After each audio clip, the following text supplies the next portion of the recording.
we will discuss about the phases of cardiac cycle. Actually what happens during the cardiac cycle के हम phases discuss करेंगे. जो phases होते हैं cardiac cycle के, इसमें हम लेते हैं जो हार्ट रेट लेते हैं वो लेते हैं 75 बीट्स पर मिनट और कार्डियक साइकिल का जो टोटल ये होता है वो कितना होता है 0.8 सेकेंड्स होते हैं. ठीक है, तो इसमें हम लेते हैं सबसे पहले वेंट्रिकुलर सिस्टोल को लेंगे. क्या लेंगे? वेंट्रिकुलर सिस्टोल को, जो का फेजेस होते हैं कार्डियक साइकिल के. इसमें हम सबसे पहले डिस्कस करेंगे what is ventricular systole. Ventricular systole को सब हेडिंग में अगर हम डिस्कस करेंगे, इसमें आ जाता है आइसोवोलेमेट्रिक कंट्रैक्शन फेज. क्या आता है? आइसोवोलेमेट्रिक कंट्रैक्शन फेज. आइसोवोलेमेट्रिक कंट्रैक्शन फेज को हम डिस्कस करेंगे. आइसोवोलेमेट्रिक कंट्रैक्शन में क्या होता है, जो ही शुरुआत होती है वेंट्रिकुलर कंट्रैक्शन की, when there is the beginning of what, ventricular contraction. जो ही वेंट्रिकुलर कंट्रैक्शन शुरू होता है, when there is beginning of ventricular contraction, उसकी वजह से क्या होता है, वहां पे जो सेमिल्यूनर वेल्व्स होते हैं, क्या होते हैं? Semilunar valves. सेमिल्यूनर वेल्व्स को क्या होता है, वो क्लोज हो जाते हैं. They are closed. I am discussing the phases of cardiac cycle. In phases of cardiac cycle, you should remember that each cardiac cycle जो होता है उसमें क्या होता है, वो 0.8 सेकेंड्स का होता है और हार्ट रेट को हम कितना लेते हैं उस टाइम अडल्ट की 75 बीट्स पर मिनट. उसमें मैंने सबसे पहले बताया कि इस फेज में हम डिस्कस करेंगे वेंट्रिकुलर सिस्टोल को. वेंट्रिकुलर सिस्टोल के बाद मैंने बताया इसमें एक सब हेडिंग है, that is isovolumetric contraction phase. What is isovolumetric contraction phase? We will see the mechanism behind the isovolumetric contraction phase. When there is the beginning of ventricular contraction, जो start होती है, शुरू होती है वेंट्रिकुलर कंट्रैक्शन, वहां पे क्या होते हैं, जो सेमिल्यूनर वेल्व्स होते हैं वो क्लोज हो जाते हैं, मगर जो एवी वेल्व्स होते हैं, क्या होते हैं? एवी वेल्व्स, आर्टेरियो वेंट्रिकुलर वेल्व्स, वो दे आर स्टिल ओपन.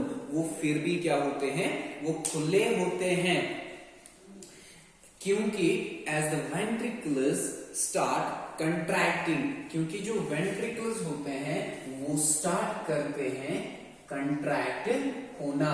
मैंने बताया कि वेंट्रिकुलर कंट्रैक्शन जो होती है, इसमें जो सेमिल्यूनर वेल्व्स होते हैं वो क्लोज होते हैं. उसके बाद जो एवी वेल्व्स होते हैं, atrioventricular valves are still open.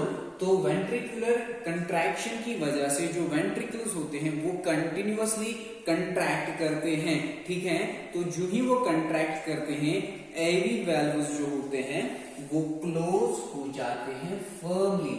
AV valves are closed firmly. That means they take few time to close themselves. Okay. Again, my dear students, I am discussing the isovolumetric contraction phase. In the beginning, when there occurs ventricular contraction, there the semilunar valves get closed, while as the AV valves still remain open. But with the time, or I can say when there is continuous ventricular contraction or the ventricles contracted, they get closed firmly. उसके बाद क्या होता है कि further contraction of ventricles हो जाता है. क्या हो जाता है? There is further contraction of what? There is further contraction of ventricles. Ventricles की contraction होती है, तो उसकी वजह से क्या होता है, जब फर्दर कंट्रैक्शन होता है इसका वेंट्रिकल्स का, उसकी वजह से जो प्रेशर होता है, किसका प्रेशर होता है, जो प्रेशर होता है intraventricular pressure that gets raiser, intraventricular pressure जो होता है वो राइज होता है, intraventricular pressure is increased that gets raiser. When there is further contraction of ventricles, the pressure of actually intraventricular pressure gets rises steeply. That means steeply what gets increased? The intraventricular pressure gets increased. Okay, it results in bulging of AV valves. It causes what? It causes bulging of AV. जो AV valves होते हैं वो bulge होते हैं जब further contraction की होती है, valves की कंट्रैक्शन होती है. दैट मींस इंट्रावेंट्रिकुलर प्रेशर जब इंक्रीज होता है स्टीपली तो उसकी वजह से क्या होता है, there occurs the bulging of AV valves. Okay, कहां पे AV valves बल्ज होंगे? जो आर्टेरिया होते हैं, आर्टेरिया में जो AV valves होते हैं वो बल्ज आउट होते हैं. तो उसके बाद जो लेफ्ट वेंट्रिकुलर प्रेशर होता है, क्या होता है, लेफ्ट वेंट्रिकुलर प्रेशर जो होता है वो राइज होता है.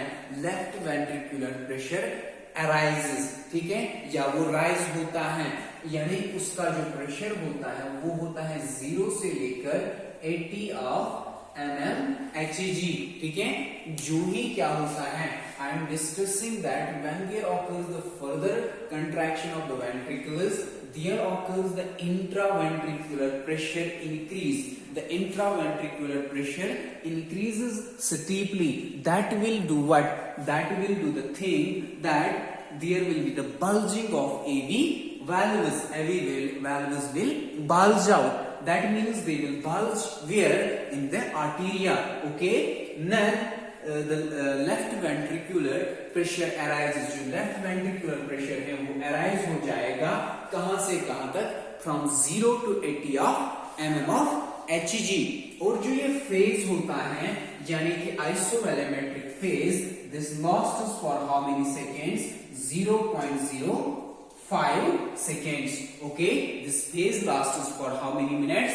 0.05 seconds. Okay, my dear students, again I am repeating this intravolumetric contraction phase. Intravolumetric contraction phase is a phase in which in the beginning the ventricular contraction continues and it leads or it results in closure of semilunar valves. Okay, that means the semilunar valves are closed. Then what happens? The AV valves, arterioventricular valves, are still open. Okay, if they are still open, when there is continuous contraction from the ventricles, they will firmly get closed. That means they will take some time. And when there is further contraction of ventricles, there occurs, this results in what? This results in increased ventricular pressure, increased intraventricular pressure, but it will increase steeply. Okay, if there is increase in the intraventricular pressure, then there may be what? There may happen the bulging of AV valve. There may be bulging of AV valve. That will lead to what? That will